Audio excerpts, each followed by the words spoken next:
사회과학기술 채널 고구마 팟.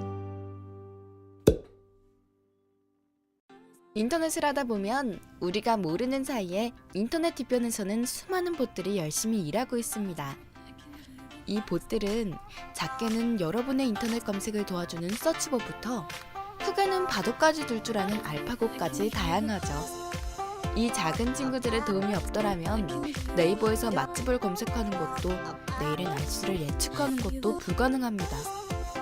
그뿐 아니라 이 작은 친구는 여러분들이 좋아하는 것을 공부해서 페이스북 게시글을 정리해주고 여러분이 좋아하는 유튜브를 볼 수 있게 추천해주며 여러분이 싫어하는 동영상은 영원히 뜨지 않게 도와줍니다. 그러면 이 작은 친구들은 어떻게 만들어질까요? 예전에는 이 친구들에게 우리가 이해할 수 있는 것들을 가르쳐 주었습니다. 예를 들면 이런 일이 일어날 경우 저런 행동을 해라 같은 식으로 말이죠. 하지만 곧 이러한 방법으로 표현하기에는 너무 어려운 문제들이 쏟아져 나오게 됩니다. 예를 들면 수많은 유튜브 동영상 중에서 어떤 동영상이 여러분이 원하는 동영상일까요? 아니면 강아지와 고양이의 사진은 어떻게 구별할 수 있을까요? 혹은 이 비행기 티켓을 얼마나 비싼 가격에 팔 수 있을까요? 그럼 이 아이스크림은요? 알고리즘 봇들은 이런 복잡하고 어려운 문제들 속에서도 최선의 정답을 제시할 수 있습니다. 물론 완벽한 정답은 아니죠. 하지만 우리가 생각해낼 수 있는 정답보다는 보다 나은 정답을 제공할 수 있습니다. 그럼 이 봇들은 어떻게 작동할까요? 아쉽게도 우리는 이 봇들이 어떻게 작동하는지 알 수 없습니다. 심지어 그 봇들을 만든 프로그래머마저 정확히 어떤 일이 일어나고 있는지 알 방법이 없죠. 왜냐하면 봇들이 발전함에 따라 우리가 이해하기 점점 어려운 수준에 도달했기 때문입니다. 또한 이러한 봇들을 만드는 회사들은 알고리즘에 대해 이야기하는 것을 무척 싫어하는데요. 왜냐하면 봇들은 매우 성실하고 가치 있는 일꾼들이기 때문입니다. 거의 황금알을 낳는 거위라고 해도 틀린 말이 아니죠. 따라서 이런 봇들이 어떻게 만들어졌는지는 극비에 붙여지게 됩니다.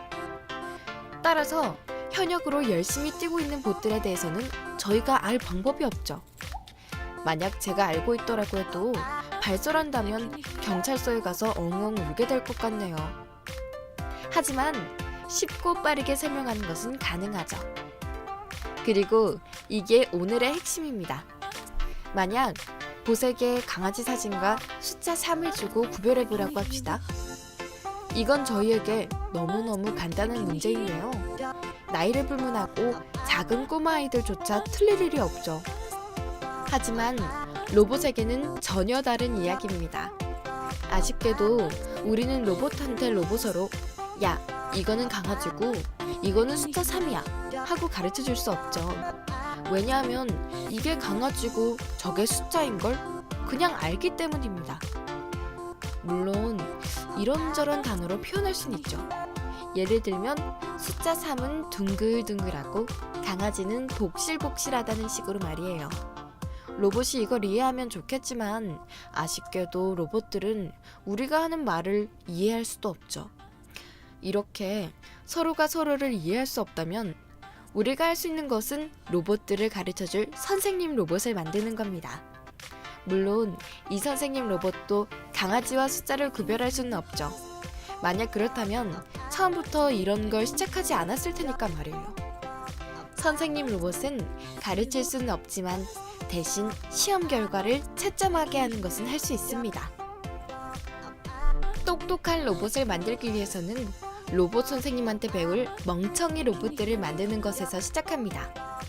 로봇들은 로봇 공장에서 랜덤하게 모듈을 연결해서 만들게 되는데 대부분은 멍청이 로봇들입니다.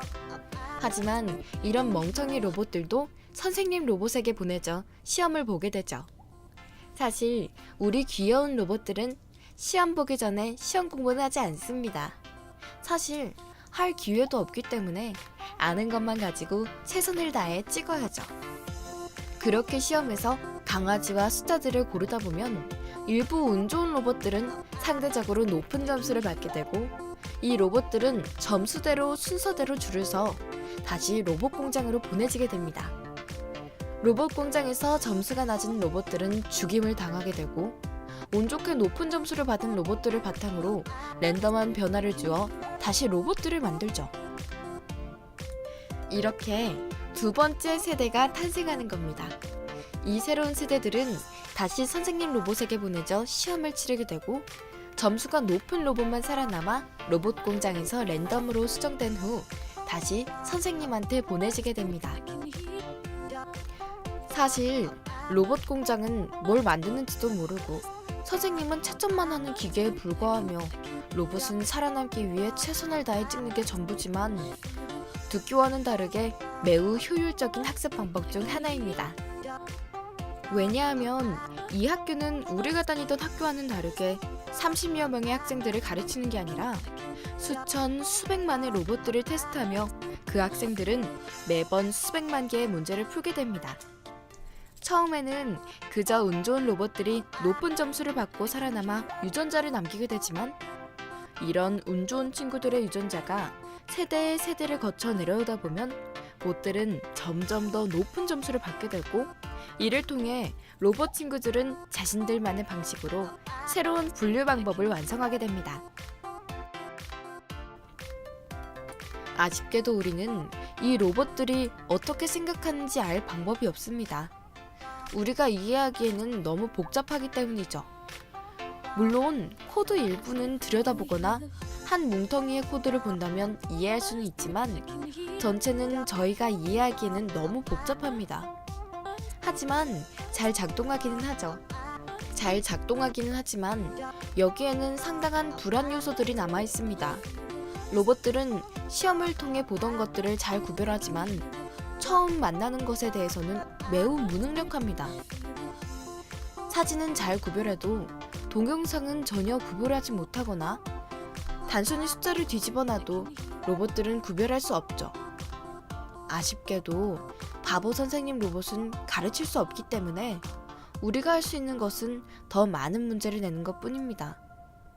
이건 상당히 중요한 문제인데요. 따라서 많은 회사들이 더 많은 데이터를 수집하려고 안간힘을 쓰고 있죠. 더 많은 데이터는 더 많은 시험을 의미하고 더 많은 시험은 더 정확한 로봇을 만드는 데 도움이 되기 때문입니다. 이런 데이터를 수집하는 방법 중에 하나가 우리가 흔히 보는 캡차인데요. 우리가 사람인 것을 증명하기 위해서 글을 치거나 사진을 고를 때마다 우리가 입력한 정보는 비교 검증을 거쳐 사용됩니다. 예를 들어 어떤 사진이 말인지 몰라도 수많은 사람들이 똑같은 사진을 고른다면 그게 말일 가능성이 높겠죠. 그리고 그 데이터는 로봇들이 시험을 보는데 쓰이게 되죠. 이런 방법들은 단순히 로봇들에게만 쓰이는 것이 아닙니다. 우리도 우리가 모르는 사이에 이러한 시험을 치르고 있습니다. 만약 제가 유튜브 동영상을 보러 왔는데 제가 어떤 동영상을 선호할지 유튜브는 어떻게 알 수 있을까요? 로봇들은 저희에게 동영상을 계속 추천해주고 저의 시간을 제일 많이 낭비하게 한 봇은 시험에서 높은 점수를 받게 되는 거죠. 시험을 잘 본 봇은 살아남고 공장에 보내 랜덤하게 진화합니다. 그 후 다시 시험을 보게 되죠. 이러한 방법이 반복되다 보면 저의 시간을 제일 효율적으로 낭비시키는 아주 나쁜 유튜브 추천 봇이 탄생하게 되는 겁니다. 이 경우에도 마찬가지로 이 로봇에게 이 영상을 왜 추천했는지 물으면 명확한 답을 기대하기는 힘듭니다.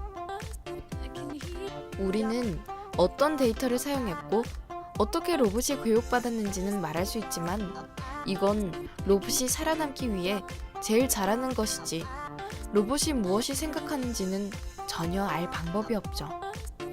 단지 다른 로봇보다 0.1% 더 시험을 잘 봤기 때문에 살아남은 운 좋은 로봇일 뿐입니다. 지금까지 우리들은 우리가 사용하는 도구가 어떻게 작동하는지 잘 이해하고 있었습니다. 만약 제가 모른다면 다른 사람들은 알고 있었죠. 하지만 이제 우리는 도구도 사용하지만 그 도구가 어떻게 작동하는지는 잘 알지 못합니다. 단지 바른 방향으로 인도할 뿐이죠.